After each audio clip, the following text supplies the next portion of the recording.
Okay, so most of us know Omar Khayyam for his poetry, but what if I told you that in his own time, he was famous for something completely different? Today, we're going beyond the verses to uncover a hidden scientific genius. When you hear the name Omar Khayyam, this is probably what pops into your head. You know, the romantic poet from the Rubaiyat, just celebrating life's simple pleasures.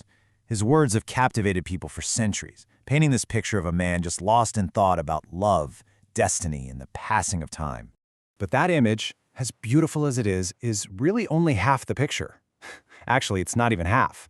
In his own era, the poet that everyone knows and loves was recognized for something else entirely. And this right here shows you just how different the two views are.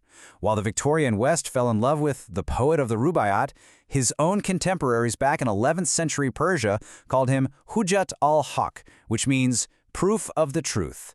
Now that is not a nickname you give to a poet. That's a title reserved for a top-tier scientific and philosophical mind. So, let's meet the man his own time knew.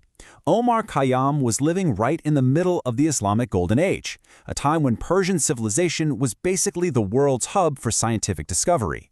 And he wasn't just some guy dabbling in science, no, he was one of its brightest stars. I mean, his intellectual range was just staggering. He was a true polymath, a master of mathematics, astronomy, philosophy, even medicine, all while, casually writing the literature that would make him famous centuries later. Let's dive into his biggest scientific legacy, his work in mathematics. And we're not talking about some minor tweaks here. This was a flat-out revolution in the field of algebra. He laid out all of his groundbreaking ideas in this single work, his treatise on demonstration of problems of algebra. This wasn't just a book of answers. It was a total reimagining of how to solve some of the toughest mathematical problems of the day. And his genius really shines when you look at how he handled cubic equations. First off, he was the first person to ever systematically classify every single type.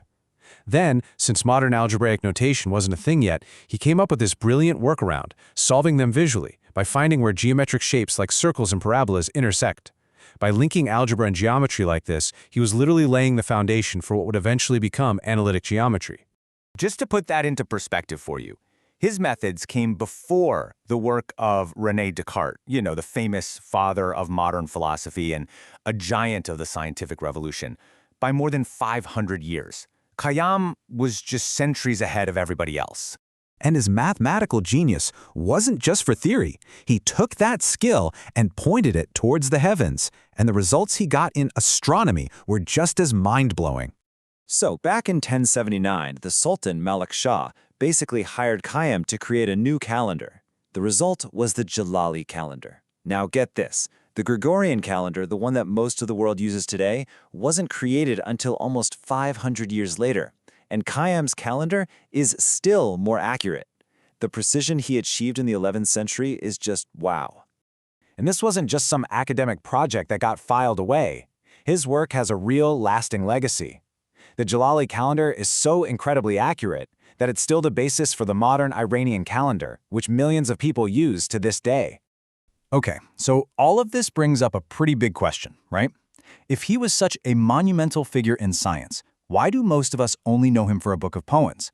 How on earth did the poet manage to completely overshadow the scientist?